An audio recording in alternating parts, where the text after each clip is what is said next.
Baldur's Gate 3 might be one of my favorite games of all time. 3 years ago, when the early access first came out, myself and a couple friends jumped into it and started exploring on day one. And it was buggy as all hell, but that was expected. Over time, it got more and more polished, and I started to play it by myself in addition to exploring with friends. See, when I was playing with friends, we didn't really recruit any companions. We followed the story, but it felt disjointed and incomplete, partially because we were each seeing different cutscenes, and partially because we were mostly just hanging out, having fun, messing around with the huge amount of freedom the game gave us. But eventually, I started a solo playthrough. As much as I was having fun with my friends, I felt like I was missing something. There were all these companions and dialogues and story moments that I wasn't fully experiencing. So I dove into the game on my own, and I was immediately brought back to the first gaming experience that showed me what video games could be. When I was in high school, I fell head over heels in love with a game called Dragon Age Origins. You've probably heard of it. It was a formative experience for me.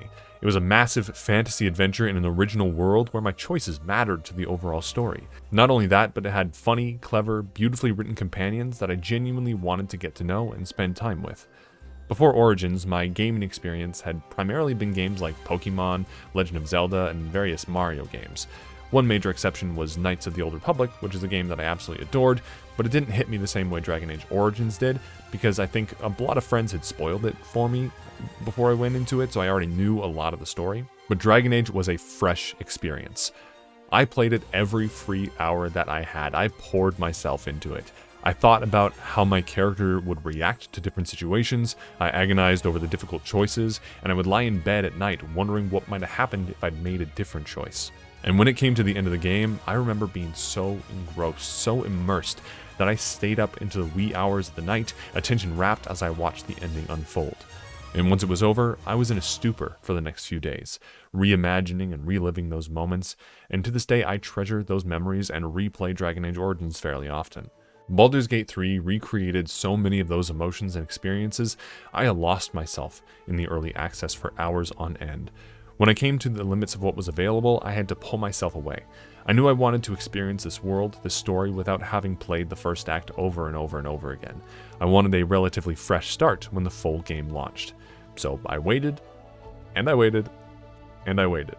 I still kept up with all the patch notes and updates. I winced every time they pushed the release date back, and occasionally I fired it up to try the new classes they added. But mostly I stayed away, waiting for launch. And then it finally happened. Larian Studios announced the PC version would launch on August 3rd, 2023, a month earlier than expected. I was ecstatic. It was happening.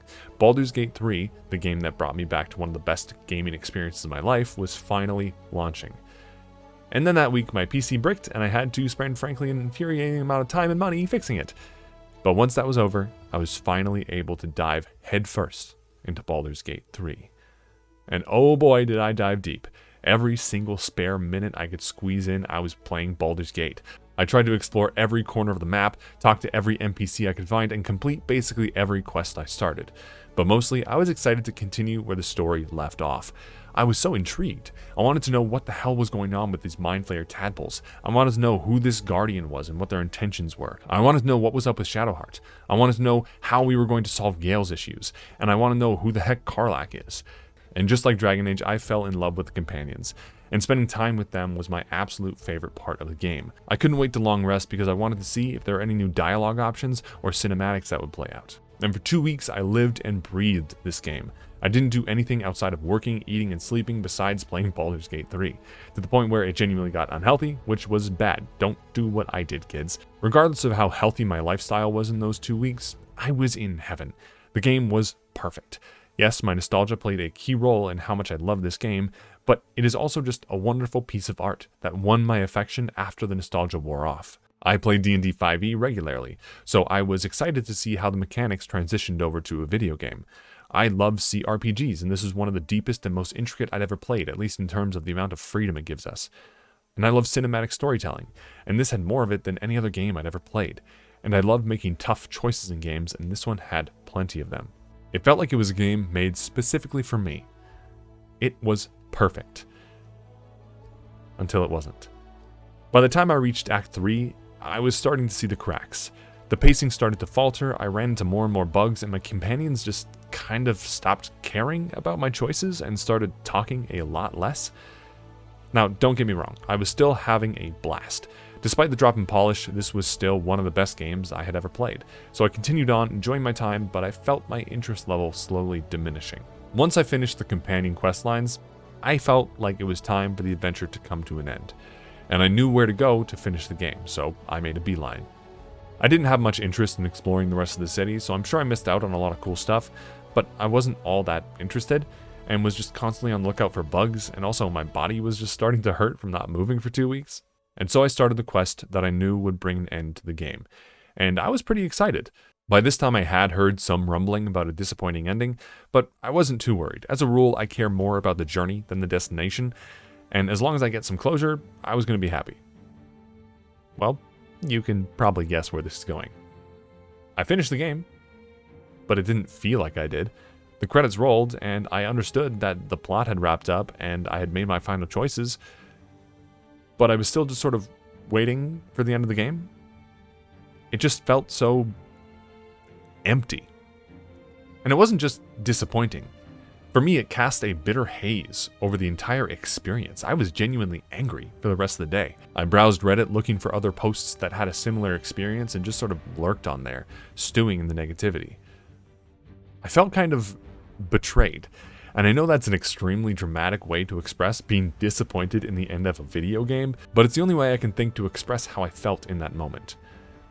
And I sat with that feeling for a while, and eventually I did come out of it, largely because I thought back to my favorite moments in the game. Shadowheart's choice in the Gauntlet of Shar, giving Karlach her first hug in a decade, the battle in the House of Hope, and so many more. Hundreds of people poured hundreds of thousands of hours of labor and passion into this game, and they made something extraordinary. Something beautiful, and I wasn't going to let a disappointing ending ruin that for me. I started thinking about why the ending didn't work for me, and I saw a lot of people drawing comparisons to the ending of Mass Effect 3, and while I understand why that line gets drawn, I don't really think it's a fair comparison. Mass Effect's ending didn't work because it felt dissonant from the tone and the themes of the 3 games we'd played. The last encounter was so out of left field, I think most people were thrown for a loop. It was jarring and abrupt and felt like it was from a completely different game. The ending of Baldur's Gate doesn't feel dissonant to me. It feels incomplete. How the story wraps up is in line with the type of epic fantasy adventure that we've been going on. Without going into spoilers, it's a big, epic battle with a lot of the characters we've helped out and fought with coming to our aid. Choices and sacrifices are made, and then it ends. And that's all well and good. Dragon Age Origins has a very similar structure to its ending, right down to calling in allies from earlier in the game. But the main thing that Baldur's Gate is missing is an epilogue. In Dragon Age, after the final battle, assuming you survive, you see a series of slides about how your choices affect the world. But more importantly, you get a small, playable section where you just walk around and you talk to each of your companions one last time. You talk about everything you did, you celebrate your victories, mourn your losses, and wonder what the future holds. And in my opinion, this is the type of ending that Baldur's Gate 3 is missing. I don't really care that much about how the plot wraps up, as long as it feels relatively right. What I want is a chance to say goodbye to my companions. I want to talk to them one last time and reminisce about our adventures, because my ending didn't give me any real closure on any of my companions, at least not the ones I really cared about. See, my main party throughout the majority of the game were Karlach, Gale, and Shadowheart. They easily had the most time spent in my party and the ones I talked to in camp the most. But in my ending, the people who got the most screen time were Lae'zel, Minsk, and Astarion, 3 characters I barely used. It felt so deeply weird. And I get that companion dialogue is often random, but shouldn't it be more heavily weighted to the people you spend the most time with? This wouldn't have been so bad if there was something after that let me just talk to the people I wanted to talk to. They literally talk about having a party. I just want to go to that party. Larian addressed the issues that people were having with the endings by saying they cut ending cinematics because it was too long and they were taken away from the epicness of the finale. And to me, that feels like a really poor excuse. Larian understands that stories end with denouements after the climax. It's basic story structure and they've used them in the game effectively already. So why they suddenly chose not to have one is a mystery to me. Like, people are spending hundreds of hours in this game. Do you think they're going to be mad about a half hour of cinematics or some slides at the end? I don't understand this logic. Now, there has been a lot of talk about content surrounding this topic, but I don't really want to get into that because that feels like mostly speculation to me. I don't know why Larian cut everything they did, but having worked on a number of projects, I understand that things get cut for a lot of very good reasons. Sometimes there's story reasons, sometimes they just don't work, sometimes there's money reasons or business reasons or time reasons. I'm not really calling them to restore, cut content or anything like that. I'm sure they had good reasons for why they did what they did. That said, I do hope they rework the ending of the game. I'm not particularly fussed about the state of Act 3, I still think it's pretty good, and they've already polished a lot of the bugs and improved a lot of performance issues. But I do think it's vital for the game's longevity that they complete the ending. Luckily, in the same post where they address the endings, Larian has already started implementing some improvements. One of Karlach's endings has been significantly improved, and while they haven't confirmed any other adjustments, I think it's only a matter of time until Baldur's Gate 3 gets the ending that it deserves. Shout out to my channel members Caleb Eggensberger, Xenon, Ali Silem, Willowboot1, FireGen1, my mom, Moon Nerdy, Exodus Faith, and Alexis Love. Thank you so much for watching.